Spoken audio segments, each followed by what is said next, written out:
I'm in Dublin, Ireland. I'm in a pub. I'm having a pint. There is a recording studio, a famous recording studio that a lot of big-time rock stars have done their albums at. And we have the chance today to go do a tour. So let's check it out. But first, I got to finish my pint. My wife had a work trip in Ireland. I tagged along. We spent a couple days in Dublin, and there is a very famous recording studio in Dublin named Windmill Lane Studios. And we had a chance to tour it, and I'm going to talk about that today. Now, I've never been to a recording studio, but I thought with my Rockstar dreams, where I've been chasing this dream to put together music so that I could put that music out and then perform that music and become a rock star, I thought, well, a big component of that is the recording studio. That's where you get them recorded, and then you get them mixed, and then you get them mastered, and then it goes out as an album, and then you become a rock star, right? So I thought I should go to this world famous studio because maybe there's like magical dust in the air because all these famous musicians and artists and bands have recorded their albums there. And maybe it's in the air, and if I go there and I inhale it, maybe it'll help me. Maybe it'll give me some magic powers to become a rock star. I don't know. It's worth a try. I've never been to a recording studio. I think it'd be cool to see what it's like. And to go see a recording studio that is world famous, I think that's really cool. Now, it's not as famous as Hermit Ed's studio. And if you don't know who Hermit Ed is, you gotta check out the link. So Windmill Lane Recording Studio opened in 1978. And it was on originally Windmill Lane, but it's no longer there. It's now on Rings End Road. So it's a few miles away from its original location. In fact, the original building doesn't even exist anymore from what they said in the tour. And it's this building that used to be like a utility building. You'd have to take the tour because I've already forgotten what it was, but it was pretty cool because it used to serve a different purpose. But now it's this world famous recording studio. Now, on the day that we went, it was a miserable, rainy day.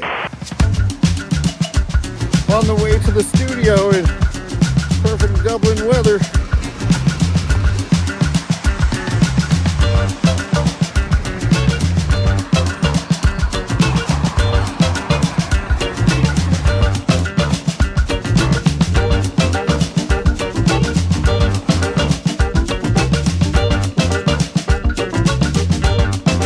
And the studio got famous from U2.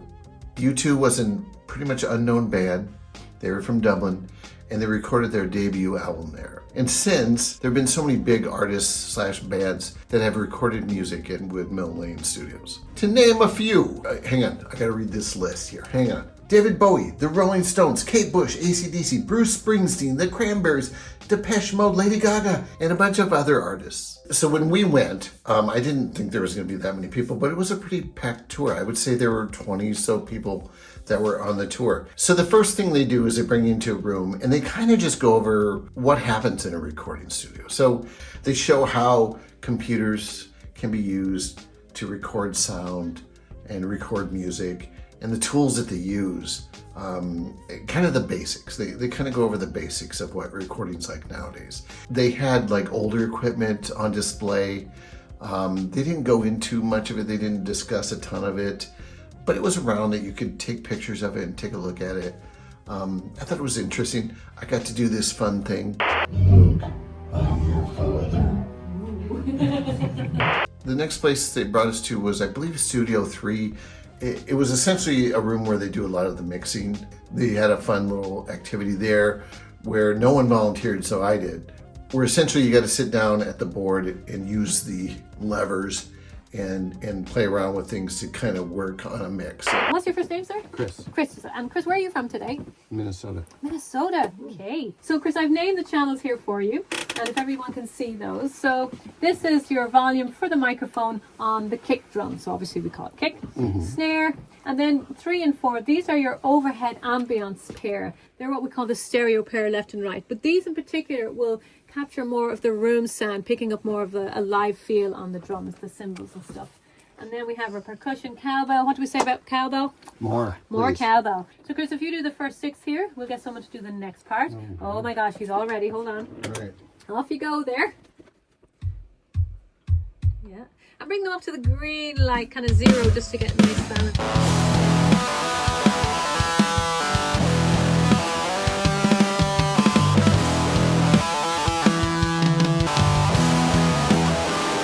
We can't do that. I'm kidding. That's not the song I was mixing. This is the real song that they had there.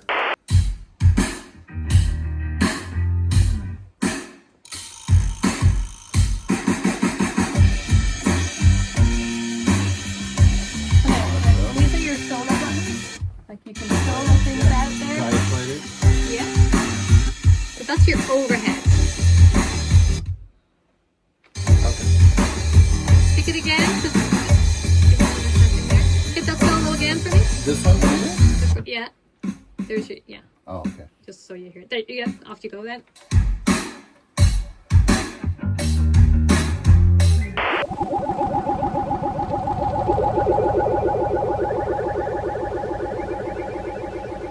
Throughout the tour, they also pointed out things of interest for music lovers. Like they had the wall with the Grammys that had been recorded there. So that was kind of cool to see that. You know, they talked about the history of the building. The last spot they went was the big recording studio, Studio One. Studio One's a big studio. In fact, it's the only place in Ireland where you can have a full-scale orchestra and record them there in the studio. So I think there's a lot of movie scores or TV show scores that happened there. They showed off this mixing board that is very unique, very rare. This analog mixing board is so unique and it creates such a unique sound and feel to the music that it might be one of the reasons why this studio is so famous. Okay, editing update. I used the word unique 3 times. And the irony, I didn't really describe what was unique about it. And what they stated in the tour is it has this warmth sound that you can't seem to find in other mixing boards, I guess, is what they were saying. So I'm sorry, it's sometimes coming up with words is very difficult, but yeah, so back to the show. That one of the interesting things was they showed these huge speakers that they had in there where they could play back the music. And they're like, each speaker's like $30-some thousand. But then they showed that they have just your standard, I think they were Pioneer speakers, or maybe Yamaha speakers, or maybe even Sony speakers. I'll have to check the footage. Which they actually use to get a more realistic sample of what the music would sound like to most people, because most people aren't going to have $30-some thousand speakers in their home or their car. I think one of the cool things was to see outside of the studio is all these signatures from bands that have recorded there, performed there. It was cool to see all the pictures up on the wall and all the writings on the wall. I think the most famous one we saw was Bruce Springsteen. So that was a kind of a cool thing. And if you're into that kind of stuff, some of the bands on the wall are some of your favorite bands. I think it'd be pretty cool to see that kind of stuff. I thought the tour was informative. I thought it was fun. It was just cool to see a famous recording studio and to be in the same space as a lot of big time rock stars. That was a pretty cool feeling. So if you get the chance, if you're in Dublin, Ireland, book a tour and check it out at Windmill Lane Studios, or Windmill Lane Recording Studios. That's the proper name. Hopefully you enjoyed this video. It was fun to be able to check it out. If this is the first time you're seeing a video from me, I'm Chris. I made the declaration a couple years back that I still wanted to be a rock star, even though I hadn't been working on anything. I hadn't even been playing an instrument, but I've been working on becoming a rock star, and I'm getting really close to putting out my first album. All the songs are mixed. Now it's just a matter of fine tuning, listening to them, and then album comes out. I don't know if you guys know this, but if you want to support this rockstar dream, you could become a member of this channel. In fact, I got my first member last week. This dude right here. If you want to look into it, just click the button below that says join. It'll show you the 2 different levels you can join. Basically, you get some benefits if you join, okay? Otherwise, there's some t-shirts you can buy if you want, or just tell somebody about my channel. All right, I gotta go practice. Thanks, bye.